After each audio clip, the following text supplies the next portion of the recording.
Bismillahirrahmanirrahim. Assalamualaikum warahmatullahi wabarakatuh. Sebelumnya saya ucapkan terima kasih kepada Bapak Joko Suharyanto yang selama 1 semester ini telah sharing ilmu dan membimbing kami dalam mata kuliah Manajemen Sumber Daya Manusia 2. Presentasi kali ini adalah untuk memenuhi tugas ujian akhir semester genap. Perkenalkan, nama saya Sumarsono, nomor induk mahasiswa 230201010088 dari kelas MC 404. Latar belakang dari presentasi ini adalah yang pertama, bahwa kesejahteraan karyawan sebagai faktor kunci organisasi berkelanjutan. Jadi dengan pemberian kesejahteraan yang baik menjadi unsur utama dalam membangun organisasi yang berkelanjutan dan sukses. Yang kedua, bahwa manfaat kesejahteraan terhadap retensi dan produktivitas. Organisasi yang fokus pada kesejahteraan karyawan cenderung memiliki tingkat retensi lebih tinggi, produktivitas meningkat, dan lebih mampu beradaptasi dengan perubahan pasar. Kemudian yang ketiga, komponen pemeliharaan karyawan. Pemberian fasilitas kesehatan, pelatihan pengembangan, suasana kerja yang kondusif, serta jaminan kesehatan finansial dan non-finansial adalah bagian penting dari pemeliharaan karyawan. Yang keempat, dampak kebijakan HR berkelanjutan. Kebijakan kerja fleksibel, terus kemudian peluang pengembangan profesional, dan fokus pada well-being dapat menurunkan turnover hingga 55%, meningkatkan loyalitas, motivasi, serta keterlibatan karyawan dalam pencapaian tujuan organisasi.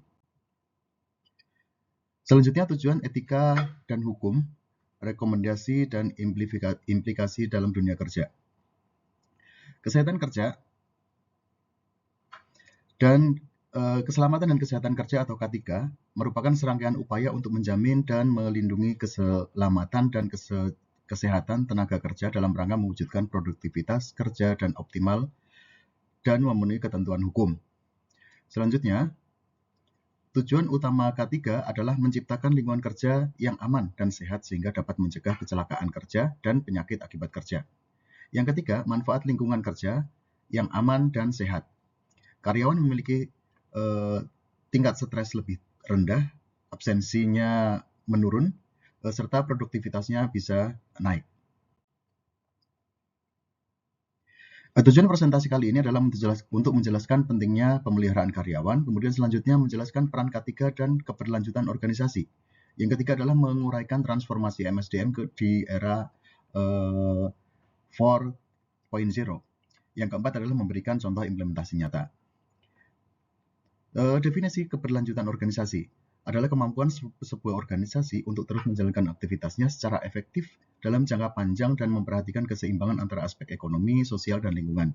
Nah, organisasi berkelanjutan tidak hanya fokus pada keuntungan finansial, tetapi juga pada dampak sosial dan pelestarian lingkungan.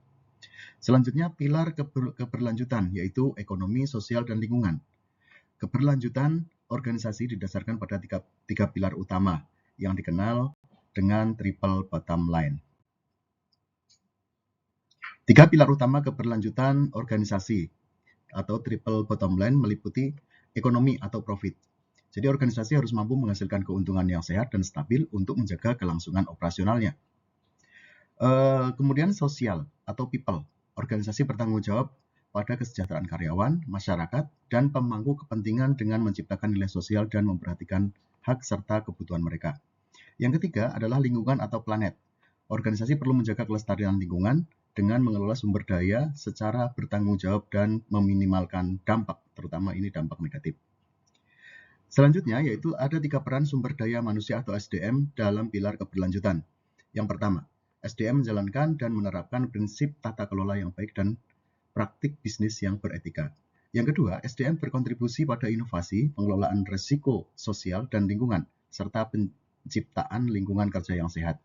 Kemudian yang ketiga, bahwa SDM yang terlatih akan mendukung implementasi program keberlanjutan yang seimbang antara aspek sosial, ekonomi, dan lingkungan. Selanjutnya adalah definisi dan tujuan K3. Definisi K3 dalam Undang-Undang Nomor 1 Tahun 1970, K3 adalah upaya untuk menjamin keselamatan dan kesehatan tenaga kerja di tempat kerja. Kemudian fokus pada pencegahan kecelakaan kerja, mengurangi risiko bahaya, dan melindungi pekerja dari cedera atau kerugian fisik. Pada undang-undang ini menegaskan bahwa setiap pekerja berhak mendapatkan perlindungan keselamatan serta menjalankan tugas guna mencapai produktivitas dan kesejahteraan. Kemudian definisi K3 menurut Undang-Undang Nomor 36 Tahun 2009. ketika diatur dalam konteks upaya kesehatan kerja dan yang bertujuan melindungi pekerja secara fisik dan mental, spiritual, dan sosial. Kemudian yang kedua adalah mewujudkan lingkungan kerja sehat yang aman, bebas dari risiko penyakit akibat kerja, dan meningkatkan derajat kesehatan kerja. Yang ketiga, menekankan kewajiban pemerintah, pengusaha, dan pekerja dalam melaksanakan K3 melalui sistem pengelolaan terpadu dan berkelanjutan. Kemudian tujuan dari K3 sendiri adalah tentunya nyambung dengan undang-undang yang tadi, yaitu mencegah keselamatan kerja yang dapat menyebabkan cedera atau kematian di tempat kerja. Yang kedua, mencegah penyakit akibat kerja atau PAK, penyakit akibat kerja kalau di lapangan, yang muncul karena paparan faktor risiko di lingkungan kerja. Yang ketiga, menciptakan lingkungan kerja yang aman dan kondusif, menimbulkan dampak negatif terhadap kerja dan organisasi. Kemudian kalau di K3 menurut sebagai kewajiban hukum dan moral menurut Undang-Undang 1970 dan Undang-Undang Nomor 36 seperti tadi, mewajibkan pengusaha dan pemerintah menerapkan standar K3 secara benar. Selanjutnya, kesejahteraan sebagai fondasi loyalitas dan produktivitas. Nah, di sini ada 4 item. Yang pertama adalah bahwa kesejahteraan karyawan merupakan kunci utama dalam membangun loyalitas dan meningkatkan produktivitas di organisasi. Selanjutnya yang kedua, bahwa studi menunjukkan bahwa organisasi yang memiliki program kesejahteraan yang baik akan mampu meningkatkan retensi karyawan hingga 55% lebih tinggi dibandingkan organisasi yang tanpa program kesejahteraan terstruktur.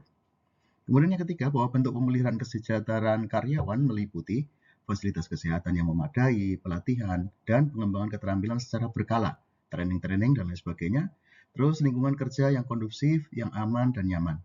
Yang keempat, karyawan yang merasa dihargai, maka melalui kesehatan terpenuhi, secara kesejahteraannya terpenuhi, cenderung lebih termotivasi, lebih loyal, terus menunjukkan keterlibatan yang lebih tinggi dan mampu berkontribusi secara optimal terhadap tujuan organisasi. Jenis gangguan K3 dan strategi mitigasi.